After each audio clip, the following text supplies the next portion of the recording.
इस बार तो यूपी वालों ने कमाल कर दिया, मतलब जितने भी लड़के मिलने आए हैं सीचसल में, लड़के और लड़कियां, ज्यादातर यूपी से ही सिलेक्ट हुए हैं। ऐसा क्या आपने ऑब्सेशन निकाला है सीचसल के एग्जाम से कि देखो ये जैसे भाई है हमारे, इनका नाम है आशीष कुमार और इनकी ऑल इंडिया रैंक आई है 29 सीचसल 2023 के थ्रू पहले अटेम्प्ट में। yes, वैसे तो ये अपने आप को 19 वर्ष का बता रहे हैं, ग्रेजुएट, पर आप विश्वास नहीं करोगे, मत करिए, मुझे कोई फर्क नहीं पड़ता, ना इनको पड़ता है।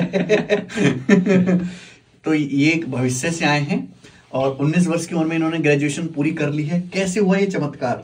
सर आप ही की वजह से हुआ है। मेरी वजह से कैसे हुआ? सर मैथ आप ही ने पढ़ाई, मैथ मेरा वीक सब्जेक्ट था, तो सर मैं तो मेन क्रेडिट मैथ्स को ही देता हूँ, मतलब मेरा सबसे वीक सब्जेक्ट था, आप ही की वजह से सब वो पूरा इम्प्रूव हुआ, और बाकी तो ठीक ठाक ही था।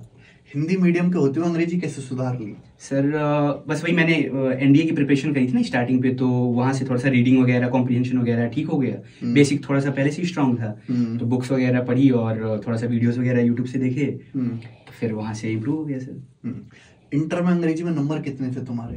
सर मेरे थे 85 या 90 थे। मेरे कितने होंगे याद करो? सर आपके तो बहुत ही कम होंगे।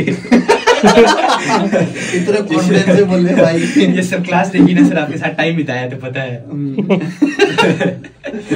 मैं सही अंग्रेजी बोलता नहीं हूँ, अगर मैं सही अंग्रेजी बोल दूं तो लड़के डर जाएंगे, घबरा जाएंगे वो। Yes sir.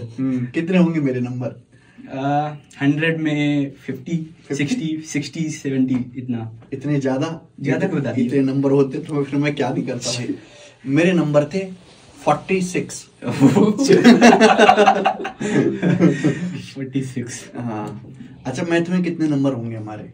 मैथ में तो 100 में से 100 शायद ऐसे ही थे कुछ। चलो बढ़िया। एक बार बताओ, ये जितने भी टॉपर लोग हैं, सिलेक्शन लेने वाले भी अगर मैं बात करूं, सब रिकॉर्डेड क्लास क्यों देखते हैं, लाइव क्लास काहे नहीं देखते? सर लाइव क्लास में ये होता है ना कि सर पूरा का पूरा कंप्लीट टाइम देना पड़ता है, और रिकॉर्डेड पे हम 2x पे देख लेते हैं तो वो टाइम रिड्यूस हो जाता है, तो वही टाइम अदर जगह यूटिलाइज हो जाता है। मेन फायदा सर यही होता है कि टाइम बच जाता है, लाइव पे थोड़ा सा टाइम जाता है। लाइव में हाँ। आपको हम मिले कैसे? यूट्यूब पे तो बहुत सारे टीचर्स हैं, मार्केट में भी। जब स्टार्टिंग पे मतलब मैंने देखा था, तो मतलब वही चैप्टर वाई सर्च करा था कि मतलब जैसे स्टार्टिंग से मैंने परसेंटेज स्टार्ट करा था, परसेंटेज वाई मतलब परसेंटेज की पहले ऐसे ही सर्च किया था परसेंटेज, तो काफी टीचर्स की क्लास आई तो मैंने देखी, मतलब नोट्स नहीं बनाए। फिर जब आपकी देखी तो फिर उसमें ज्यादा इंटरेस्ट आया, समझ में आया। जब आपने इतना शॉर्ट में सब बताया तो काफी इंटरेस्टिंग लगा वो। तो फिर देखा, फिर एक भैया थे, उनसे मैंने पेड बैच उन्होंने ले रखा था ऑलरेडी, तो उनका देखा मैंने, तो मतलब उनसे लिया, तो फिर मैंने आपसे पूरा परसेंटेज करा। फिर उनका बैच जस्ट खत्म ही होने वाला था, फिर मैंने खुद का बैच लिया। जब आपका नया बैच आया तो मैंने खुद का बैच लिया, फिर पूरा कंप्लीट मैंने 1 साल पूरा कंप्लीट, फिर एक ही पूरा 1 शॉट में पूरा कंप्लीट करा।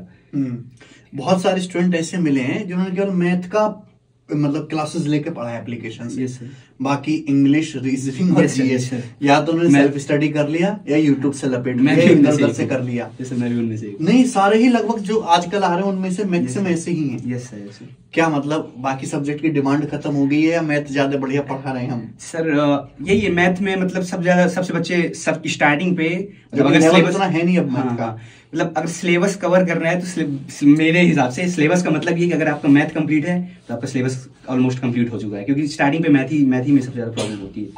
इंग्लिश वगैरह सब पहले से पढ़ी होती है, रीजनिंग तो सबको आती है, मतलब थोड़ा सा बस इंप्रूव करना होता है उसको, और जीएस तो over the period of time सही होती है, वो तो अचानक से सही होती नहीं है, तो धीमे धीमे से जीएस सही होती है। रट्टा कैसे मारते थे जीएस में? सर रट्टा क्या, मतलब वही परमार सर थे, तो उन्हीं की क्लासेस देखते देखते वो इतना बार रिवीजन करा देते थे मल्टीपल टाइम्स की अपने आप याद हो जाता था। पहले मेरी जीएस बहुत ज्यादा वीक थी, बस मेरी जीएस तो पूरी उन्हीं की वजह से सही हुई है। नोट्स भी बनाए जीएस के? सर नोट्स नहीं बनाए, वो जो वही डिजिटल फॉर्मेट में नोट्स प्रोवाइड करते थे, तो वही लैपटॉप से देख लेता था।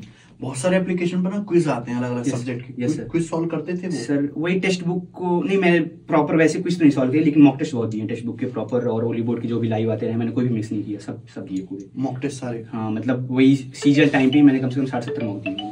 अच्छा। हाँ, मॉक टेस्ट से फायदा होता है? मॉक टेस्ट से बहुत फायदा होता है, सबसे ज्यादा फायदा तो मॉक टेस्ट से ही होता है। कोई सवाल मॉक टेस्ट में यूनिक सा मिलेगा, फिर उसका नोट्स बनाते थे अलग से? सर मैं क्या स्क्रीनशॉट लेकर लेते थे? मैं सर क्या करता था कि कोई भी जैसे क्वेश्चन आया, अच्छा या आपकी शीट ही सॉल्व कर रहा हूँ, तो आपकी शीट जब सॉल्व करता था तो जो भी टफ क्वेश्चन मिला तो मैं उसका स्क्रीनशॉट लिया, और मतलब खुद से हैंड रिटन जो भी है सॉल्यूशन लिखा, उसका पूरा ऐड करके स्क्रीनशॉट लेके सॉल्यूशन के साथ पूरा टेलीग्राम पे मैंने अपना एक खुद का चैनल टाइप बना रखा था, ग्रुप टाइप में। अच्छा। उसमें टॉपिक वाइज होता है कि डिवाइड कर लो कि मतलब परसेंटेज का ये, प्रॉफिट लॉस का ये, और टाइम एंड वर्क का ये। तो मैं चैप्टर वाइज पूरा बना रखा था, तो उसी पे डाल देता था, तो मेरा टाइम भी सेव हो जाता था, राइट डाउन नहीं करना पड़ता था। और जब भी मतलब प्रैक्टिस करनी होती थी तो वही अच्छे अच्छे क्वेश्चन सारे पूरे वहीं पे मुझे मिल जाते थे एक ही जगह पे, तो वहीं से कर लेता था। और जो मॉक के भी अच्छे क्वेश्चन होते थे वो भी वहीं पे पोस्ट कर देता था चैप्टर वाइज। जब आप मॉक लगाते थे अलग अलग इसके जैसे अलग अलग प्लेटफॉर्म से, तो जैसे मैथ के क्वेश्चन है, हाँ। तो देख के फील होता था यार ये भी करा हुआ, ये भी करा हुआ, ये भी करवाया क्लास में, सब तो बता ही रखा है। हाँ, बस वही होता था कि जब भी नहीं आता था तो या तो प्रैक्टिस की कमी होती थी, रिवीजन की, रिवीजन नहीं करा, यानी मैक्सिमम मतलब 99% तो हमेशा किए हुए मिलते रहे, मतलब 1% है कि कोई नया सवाल मिल जाए, ये 99% तो आपके जस्ट पढ़ाए हुए मिलते रहे।